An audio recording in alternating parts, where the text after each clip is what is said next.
Wisconsin's official state slogan is America's Dairyland, and Wisconsinites as a whole have a great deal of pride in our cheese and dairy. However, anytime the topic of Wisconsin dairy comes up, there's always that one guy in the comments pointing out that, shoe alley, California produces more dairy than Wisconsin. With California's current dairy output, propagandists are now beginning to question if Wisconsin still deserves the title of America's Dairyland. But Wisconsin is still quite deserving of the title of America's Dairyland, and this can be demonstrated by considering 4 different factors that go into why Wisconsin adopted the slogan in the first place. First, the quantity of our dairy production. Second, the quality of our dairy production. Third, the cultural significance of dairy to Wisconsinites as a people. And fourth, and most importantly, the history and lore behind Wisconsin's dairy industry. This is the deep lore of Wisconsin's dairy air. On the first point, the quantity of our dairy, it is indeed true that in the modern day, California surpasses Wisconsin in terms of total dairy output. Each year, Wisconsin produces nearly 32 billion pounds of milk, 361 million pounds of butter, and over 3 billion pounds of cheese. And each year, California produces nearly 42 billion pounds of milk, 667 million pounds of butter, and over 2 billion pounds of cheese. This means overall, California produces 26% more dairy than Wisconsin does. So is California America's true dairyland? Well, Wisconsin has a population of 5.9 million, and California has a population of 39.2 million. Wisconsin is about 65,000 square miles, and California is about 163,000 square miles. So California needed a population 566% greater than Wisconsin and 164% more land than Wisconsin in order to produce a measly 26% more dairy. So while in terms of overall dairy production, California does in fact produce more, that's a bit like saying that the European Union or India produces more dairy than Wisconsin. Obviously, a bigger geographical area with a bigger population will produce more stuff overall. But when you measure dairy production per capita, you find that Wisconsin is still outproducing California relative to population size by nearly 5,000 pounds of dairy per person. But it isn't just the quantity of dairy we produce relative to our population, it's also the quality of our dairy that makes us America's dairyland. Wisconsin's dairy products have had a reputation for their high quality ever since we began exporting them in 1872, and it is a reputation that continues to hold true more than 150 years later. In the 2023 World Cheese Awards, Wisconsin took home 1/4 of all the awards given. Marieke Gouda was the star of that year, taking home the most awards of any American. In addition to Marieke Gouda, winning Wisconsinite companies that year included the Artisan Cheese Exchange, Sartori Company, Schumann Cheese, Carr Valley Cheese Company, Widmer's Cheese Cellars, and Hoard's Dairyman Farm Creamery. Take special note of that last award-winning cheese, as it will become extremely relevant in the history portion. Wisconsin has also created a large variety of its own signature cheeses. Wisconsin cheddar is usually the first that comes to mind, but Brick, Colby, Colby Jack, Munster, Marbled Blue Jack, and Bellavitano are all notable and novel types of cheese invented in Wisconsin. But it isn't just our dairy production per capita and our reputation for high-quality dairy that makes Wisconsin America's dairyland. It is also the fact that our pride in our dairy industry is a part of our cultural identity.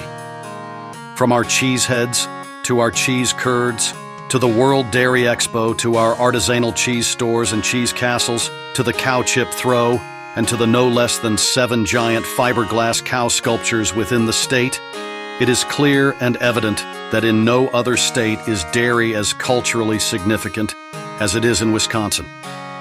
But even without our per capita dairy production, the quality of our dairy and our dairying culture, Wisconsin's history is perhaps the most important reason why we are deserving of the title of America's Dairyland. While in recent times Californians have been bragging about their slightly higher overall dairy production, a look through Wisconsin history into the deep lore of the dairy industry reveals that California's dairy industry wouldn't be where it is without Wisconsin. In fact, much of the world owes their dairy industry to innovations and scientific advances made within the state of Wisconsin. And this history begins with 7 figures who are, with all seriousness, referred to as the 7 wise men of the dairy industry. Their names were William Dempster Hord of Fort Atkinson, Chester Hazen of Ladoga, Stephen and Alpheus D. Faville of Lake Mills, Walter S. Green of Milford, H.F. Deuceman of Waterford, and H.C. Drake of Lake Mills. Together, these men founded the Wisconsin Dairymen's Association, the most powerful and influential trade union to exist within the state. Before the advent of these 7 wise men, the state of Wisconsin's agriculture was primarily focused on wheat, which was a problem, as the soil quality of the time wasn't all that great for wheat farming. For 2 of the 7 wise men, H.F. Deuceman and H.C. Drake, not much is known apart from their names, place of residence, their role in founding the WDA, and the fact that Deuceman served as treasurer for the association. Walter S. Green was seemingly the odd man out of the wise men, having the least to do with the dairy business. He worked as a merchant and in manufacturing, and was elected as both a state senator and state assemblyman for the Democratic Party during different periods of his life.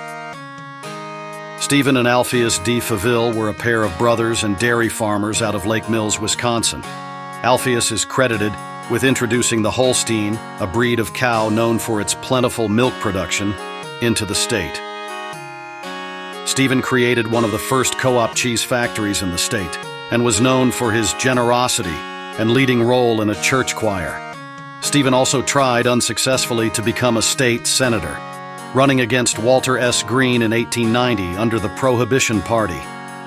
Chester Hazen from Ladoga is credited as building one of the first cheese factories in the state, with some sources even claiming that his was the very first Wisconsinite cheese factory.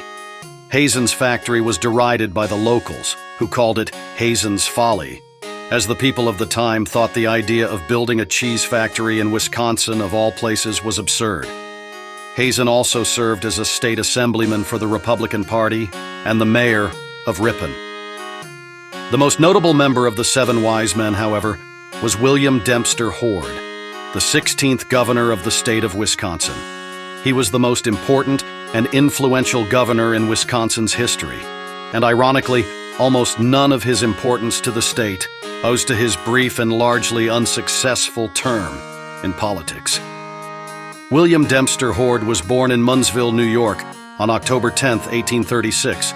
He was the son of William Bradford Hord, a blacksmith and minister who preached Christianity to the Oneida.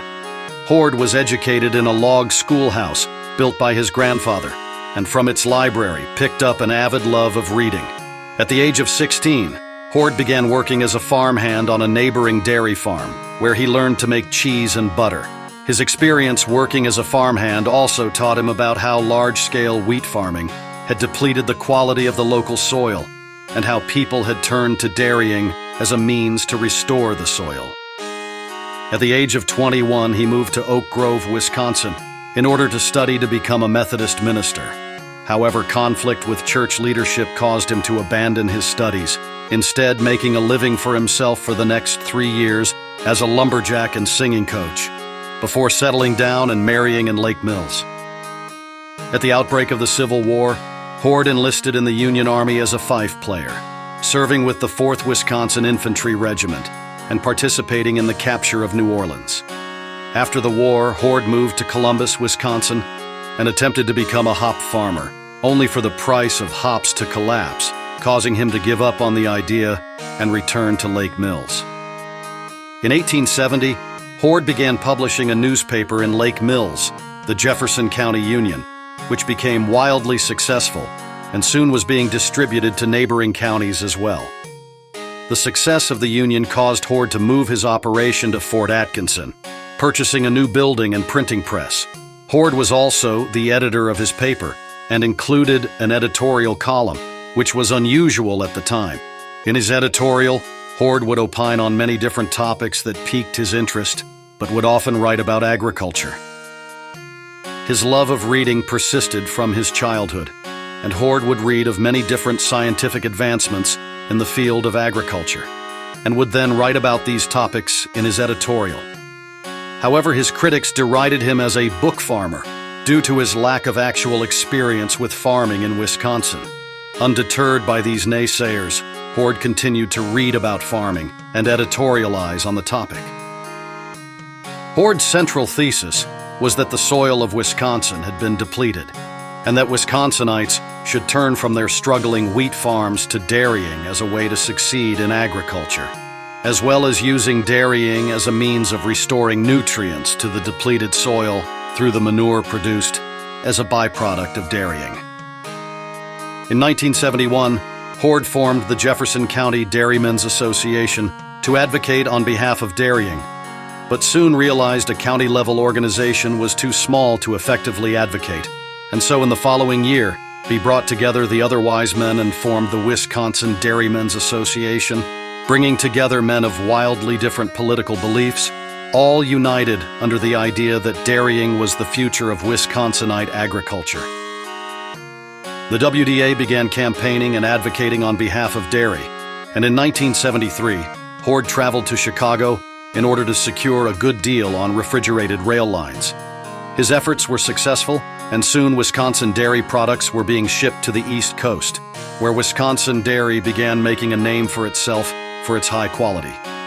The WDA further went on to showcase Wisconsin dairy products in Chicago and Philadelphia to further promote the high quality of Wisconsin dairy on a national stage. In 1885, the popularity of Hoard's columns on agricultural topics led his son Arthur and a fellow publisher named Ed Coe to encourage him to create a whole new newspaper dedicated to agriculture, and so Hoard's Dairyman was created. Initially, it was published as a supplement to the Jefferson County Union, but by 1889, it split off into becoming its own dedicated publication. Through the Dairyman, Hoard promoted many different innovations in dairying that quickly became widespread throughout the state. He promoted storing cattle feed in silos, the use of alfalfa for feed, the regular testing of cattle for bovine tuberculosis, the use of dedicated cattle herds for either dairy or meat, and the use of the Babcock test for testing the butterfat content of milk. He also was a big fan of the Holstein, a breed of cow notable for its higher milk production, and advocated for its wide-scale adoption by dairy farmers.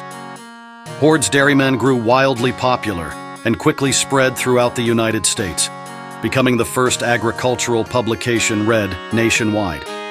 As a result, the practices Hoard promoted became wildly adopted all throughout America, causing Hoard to become known as the father of modern dairying.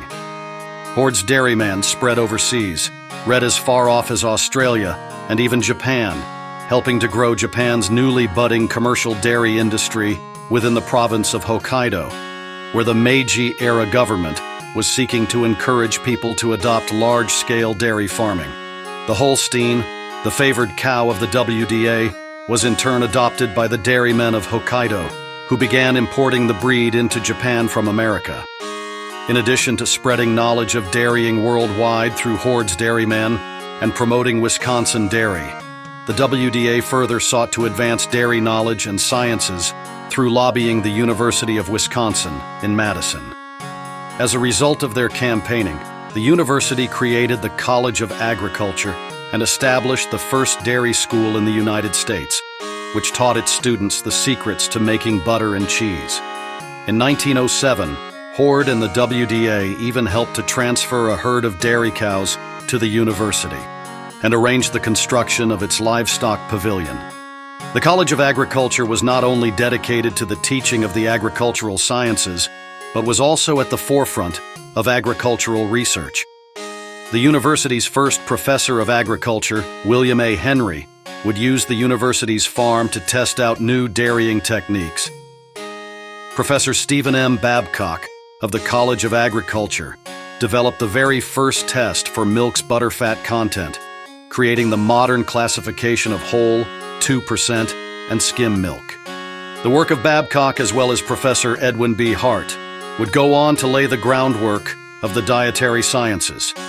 Building off of their work and experimenting with eggs and Wisconsin butter, Professor Elmer McCollum would go on to discover the concept of vitamins, including discoveries of vitamins A and B, although he personally detested the term vitamin, which was coined by a different scientist.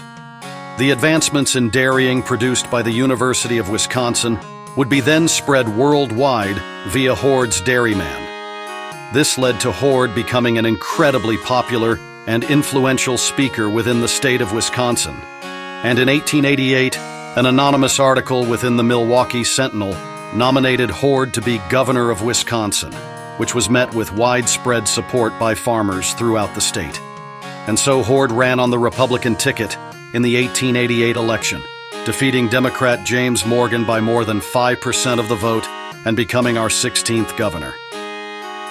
As governor, Hoard created the Dairy and Food Commission, the first food inspection agency in the United States. This move was largely popular, seen as ensuring the high quality of Wisconsin dairy and lending to its growing positive reputation throughout the country.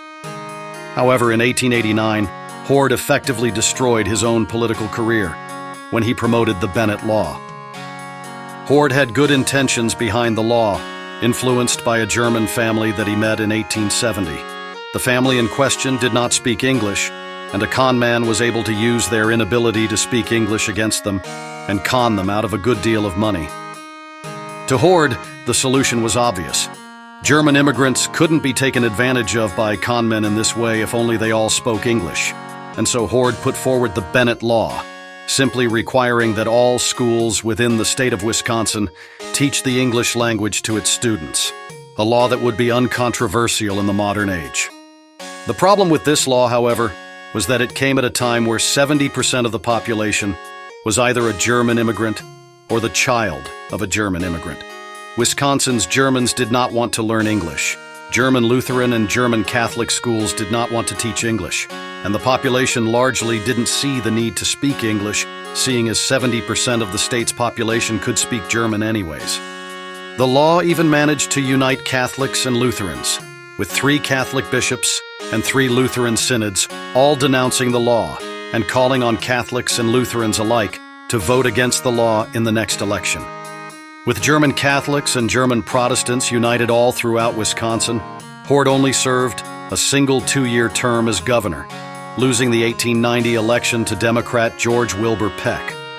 Hoard's law was so unpopular that Democrats won a supermajority in the Wisconsin legislature, and their first act following the 1890 election was to repeal the Bennett Law, once again allowing German schools to teach exclusively in the German language. Hoard would never again be elected to public office. However, despite his lack of success in politics, Hoard still remains the most important governor in Wisconsin's history, with his influence outside the governorship transforming the entire state's agriculture and making our milk and cheese well known throughout the world. Even now barred from political success by his own actions, Hoard continued to influence the state, its dairy industry, and even its laws, from his position as publisher of the Dairyman and his role within the Wisconsin Dairymen's Association.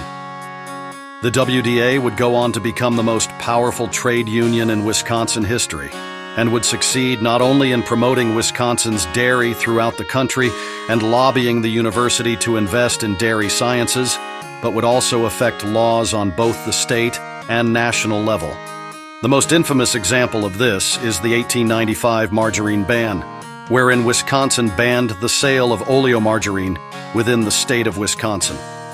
Now, most people tend to think this law was just pure protectionism, with the dairy industry simply wanting to force a competitor out of the market. And while that is basically a 90% accurate assessment, there was a somewhat better argument put forward by Hoard and the WDA as to why oleomargarine should be illegal. Hoard and other dairymen argued that margarine was a fraudulent product. Oleomargarine was produced from beef fat and dyed yellow in an attempt to make it look like butter. Advocates of the WDA argued that if oleomargarine was truly just another food product and wasn't designed to fool people into thinking it was butter, then why did margarine manufacturers bother with the yellow dye in the first place? Why disguise it and make it look like butter if you weren't trying to trick people into thinking it was butter. Furthermore, without any sort of food inspection agencies outside of the one Horde founded in Wisconsin, many oleomargarine producers were simply selling it labeled as butter. Anti-margarine sentiment even made it all the way to the White House, with President Grover Cleveland opining that no sane person would knowingly purchase margarine, and that the only reason people bought the stuff is that it was fraudulently labeled as butter. With Cleveland's support, the WDA were also successful in lobbying for a 10-cent tax on margarine at a national level in 1886. Wisconsin's ban on oleomargarine would last 72 glorious years until finally being repealed in 1967, when the feckless Governor Warren P. Knowles signed a law repealing the ban. However, some of the state's anti-margarine laws remain on the books. It is still illegal to serve oleomargarine in a restaurant unless it is specifically requested, and it is illegal to serve margarine in a prison, presumably as that would constitute cruel and unusual punishment. In 1915, just 3 years before his death, Horde would be declared Wisconsin's most distinguished citizen by a committee appointed by Governor Emanuel L. Phillip. He passed away in 1918, leaving behind a legacy of dairy advocacy. The standards and practices he once advocated for are now commonplace throughout the entire world, cementing Horde as the father of modern dairying. In 1922, a statue of Horde was erected in front of the University of Wisconsin's College of Agriculture, in recognition of his advocacy and importance to research in the science of dairy. In Fort Atkinson, Horde's Dairyman Farm still operates, producing award-winning cheeses even to this day. The farm is known to be the most famous dairy farm in the world and is listed on the National Register of Historic Places. So the next time you find that guy in the comments section telling you how actually California is more of a dairy state than Wisconsin, send them this video. Because we aren't America's Dairyland because we produce the most per capita dairy, or even because we produce high-quality dairy products. Wisconsin is America's Dairyland because we pioneered and popularized the practices and sciences that are now commonplace in dairying throughout the entire world. We are America's Dairyland because we are the leaders in dairy practices worldwide.